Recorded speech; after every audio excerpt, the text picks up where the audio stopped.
if you are in a boat and someone else is sinking, you can throw them a rope, but you can't jump in the water with them. It's a balance of empathy and self preservation. This is where grace and boundaries beautifully collide. What if I told you that loving your family from a distance could be one of the most empowering and life changing things you could do for yourself and for them? Take a moment and think about it. You love your family. I know you do. But what if, despite that deep love, there are times when being too close is actually doing more harm than good? We've all been there, feeling like we are drowning in expectations, feeling overwhelmed by that emotional weight of our family dynamics, maybe even losing our sense of self in the process. The very people we adore might unintentionally be the ones keeping us from living our fullest, happiest lives. So, what do you do? Do you distance yourself to protect your peace? And if so, is it still possible to love them in a way that feels right? In this video, I'm going to reveal how you can love your family more, but in a way that honors both your needs and theirs. We are diving into two things that will change the way you view your relationships: grace and boundaries. Now, let's discuss why loving your family from a distance is so powerful. You see, when we talk about loving from a distance, it's not about being cold or abandoning your loved ones. No, it's about creating space, space for yourself, space for your growth, and yes, even space for your family to grow. I want you to consider this idea. Sometimes the deepest love you can offer is not in constantly giving, but in letting go, not in getting closer, but in taking a step back. That's a tough pill to swallow, right? But hear me out. By giving yourself the permission to create distance, you are allowing both yourself and your family the opportunity to thrive as individuals.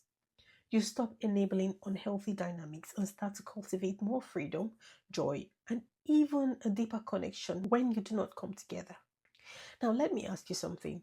Have you ever felt trapped by your family's expectations or demands? Like, no matter what you do, it's never enough. Well, what if I told you that stepping back could give you the key to unlocking a more meaningful, healthy love? It's possible, and it starts with grace. Now, let's discuss grace, the unspoken secret to loving from a distance.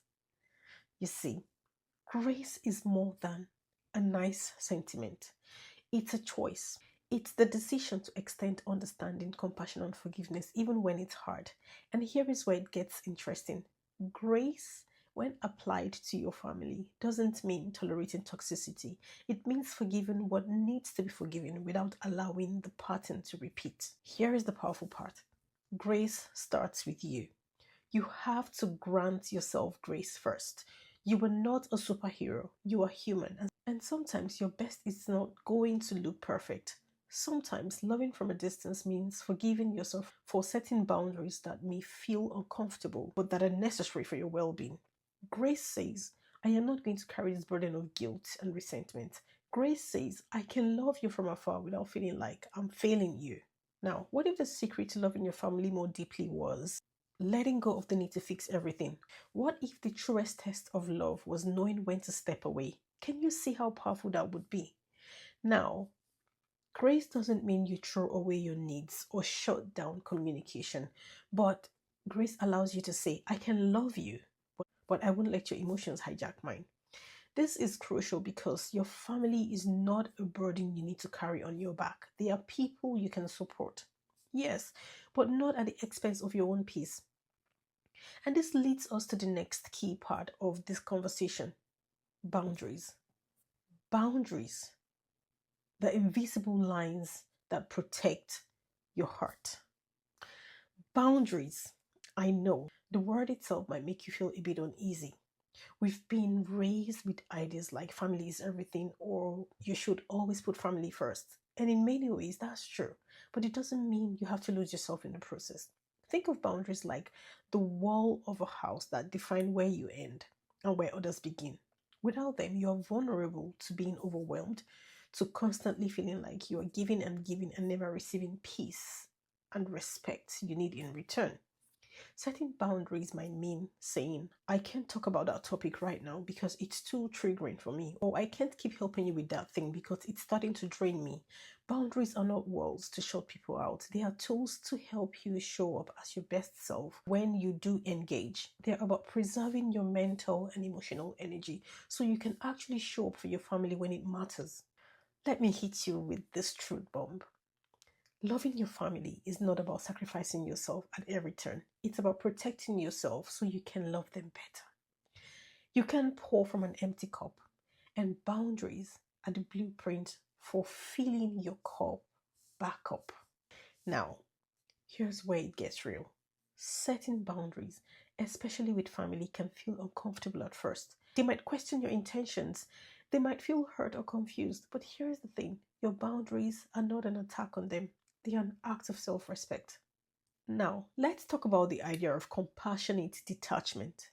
I know it might sound a little cold, but it's actually one of the most loving and transformative practices you can engage in.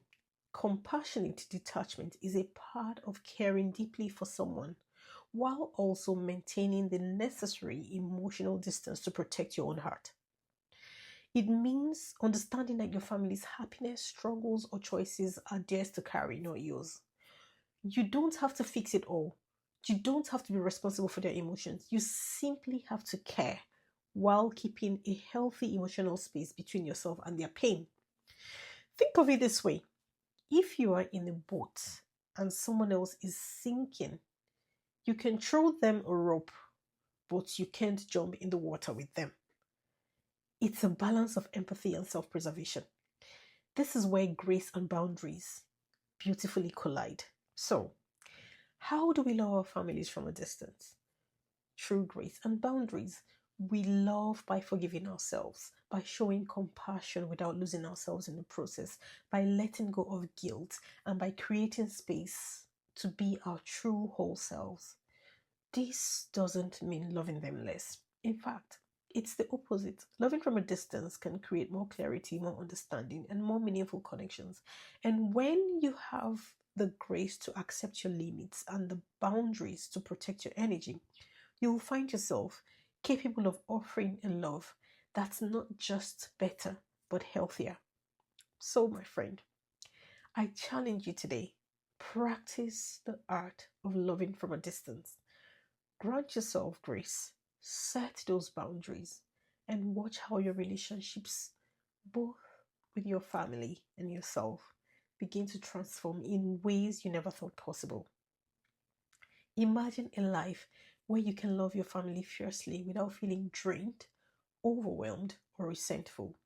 A life where you can care deeply without losing yourself in the process. It's possible, and it starts right now with the power of grace and boundaries. I do hope this has helped someone today. Thank you for watching or listening. Do share, like, and let me know what you think about this video. God bless you. Bye.